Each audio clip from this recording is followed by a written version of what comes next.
ఒక రూ. 30కి ఒక పేస్ట్ 250 గ్రాముల పేస్ట్ రూ. 30కే. విత్ బ్రష్ గూడా ఫ్రీ వస్తది. చాలా జాగ్రత్తగా వినండి. విత్ బ్రష్ గూడా ఫ్రీ వస్తది.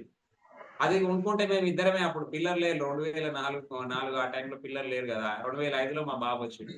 రైట్. సో, మాకు 3, 4 నెలలొస్తది రూ. 30 పేస్ట్ కొనుక్కుంటే. అంత తక్కువ కాస్ట్‌లో వాడేటువంటి నేను ఒక రూ. 150 పేస్టు నాకు నా మిత్రుడు అంటే నా గురువులు పరిచయం చేయడం జరిగింది. ఇంటర్నేషనల్ బ్రాండ్ ఆమ్వే కంపెనీది నాకు పరిచయం చేయడం జరిగింది. దానిని నేను 2018 దాకా వాడిన. ఎందుకంటే పరిచయం చేసింది గురువు గదా! 2018 దాకా వాడిన. 2018 దాకా వాడిన తర్వాత 2018లో నా కింది చిగుర్లు తుఫానొచ్చి వరదొస్తే చెట్ల యొక్క వేర్లు ఎట్లా బయటకొస్తాయో అట్లా ఈ నరాలన్నీ బయటకొచ్చినియి. ఇమ్మీడియేట్‌లీ డెంటల్ డాక్టర్ దగ్గరికెళ్ళిన. ఆయనేం జెప్పిండంటే ఆయన అడిగిన, "సార్ ఇంటర్నేషనల్ బ్రాండ్ వాడతా ఉన్నా. రూ. 150కి 100 గ్రాములు. నా పళ్ళెందుకు ఖరాబయినాయి సార్" అని అడిగిన. సేమ్ ఇదే అడిగిన. "మీరు ఇమ్మీడియేట్‌లీ ఆ పేస్ట్ బంద్ చేయండి" అన్నాడు. మరి బంద్ చేస్తే ఏం పేస్ట్ వాడాలి?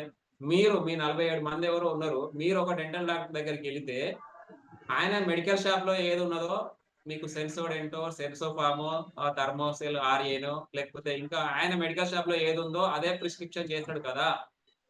మరి నాకాయన చెప్పిందేందంటే, "మీరు హెర్బల్ పేస్ట్ ఒకటి వాడండి" అని చెప్పిండు. 2018లో నేను ఐఎంసీలో లేను. అలోపతి మెడిసిన్ తప్ప నాకు ఆయుర్వేదం మీద అవగాహన లేదు. హెర్బల్, నేచురల్, ఆర్గానిక్ అంటే కూడా తెలవదు.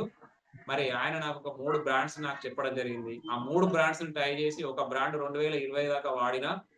ప్రెజెంట్ ఈ బ్రాండే వాడతా ఉన్నా ఐఎంసీది. పేస్ట్ అద్భుతం. చూడండి. దూద్ సోడా. 'ధురంధర్‌లో' ఉన్న దూద్ సోడా. రైట్.